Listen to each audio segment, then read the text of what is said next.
আমি এখন এক জায়গায় এসে বসে আছি, কারণ হচ্ছে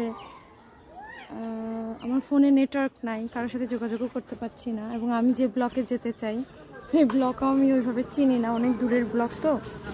সো আমার ভলেন্টিয়ারের সাথে আমি কমিউনিকেশন করে বের হয়েছিলাম সেন্টার থেকে, কিন্তু এখানে আসার পরে আসলে আমার 2টা সিমের একটা সিমও কাজ করতেছে না। তো রোহিঙ্গা ক্যাম্পে এটা একটা অ্যাকচুয়ালি চ্যালেঞ্জ।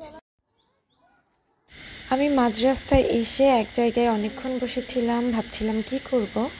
পরে সামনে দিয়ে এক ঝাঁক ভলেন্টিয়ার যাচ্ছিল, তাদের মধ্যে একজনকে রিকোয়েস্ট করলাম আপনার ফোনে নেটওয়ার্ক থাকলে আমার এই ভলেন্টিয়ারের সাথে একটু যোগাযোগ করিয়ে দেন। তো দেখলাম হ্যাঁ, তার ফোন থেকে কল গিয়েছে এবং সে খুব সুন্দরভাবে আমার ভলেন্টিয়ারকে আমার লোকেশনটা বর্ণনা করলো যে আমি কোথায় আছি, স্পেসিফিক কোন ব্লকে। পরবর্তীতে আমার ভলেন্টিয়ার এসে আমাকে নিয়ে গিয়েছিল।